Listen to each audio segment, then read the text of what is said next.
You know, one of the most common emails I receive from listeners, Nnenna, my boss is toxic. Every week, every single week. And sometimes when I read the email, I'm thinking, is your boss toxic or are you just not that good at your job? Yes, I said this. Let's talk.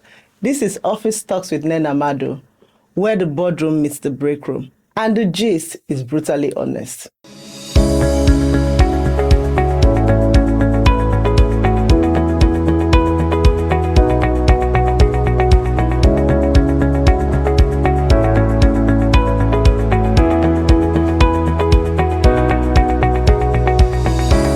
Some weeks ago, someone wrote to me. She said, "Hi Nnenna, I was employed as an experienced HR professional, but my boss never allows me run things. I bring processes and he changes everything from beginning to end. I feel like a robot. Is this micromanagement or is my boss toxic?" Good question, because a lot of people today cannot tell the difference between discipline and toxicity.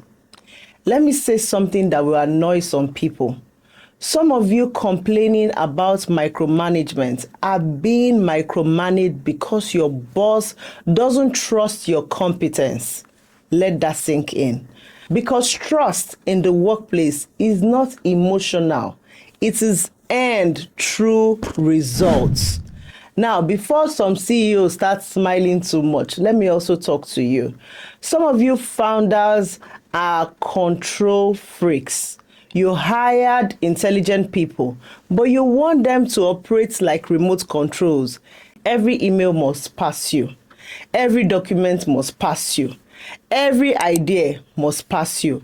Every small decision must pass you. You even want to approve funds and commas. At this point, you're not running a company. You are running a prison, and the prisoners are your staff. I always say this. If you are the smartest person in your organization at all times, you either hire the wrong people or you are insecure. Strong leaders hire people who can think. Toxic leaders hire people who only obey. Big difference. My personal experience with a toxic boss. I once worked under someone who believed he was always right. Always. You couldn't challenge an idea. You couldn't debate. You couldn't suggest improvements. Once he spoke, conversation finished. Not discussion, declaration. Those kinds of leaders don't build companies. They build echo chambers. And eventually, the best employees always leave them. Now, let me also confess something, because I will not come here and pretend like I'm perfect. I've also been accused of micromanaging in the past, yes. And the story was interesting. I once hired a digital marketer to promote my app, Life Friends. Remote worker, work from home, flexible schedule, simple expectations, deliver results. But every time we had meetings, this guy had zero initiative. Everything he did came from templates I already created. No strategies, no ideas, no initiatives, just vibes. Then one day he wanted to run Facebook ads and asked for my USD card details. I told him, let's jump on a call and do it together, because who's going to give you a USD card details? While we were on that call, he forgot his microphone was on, and I heard him say, "This woman is asking for intellectual property of my brain. She's micromanaging." Hey, intellectual property care. You want to save my USD card on your personal Facebook ad account? My brother, I don't joke like that. That was the end of that employment.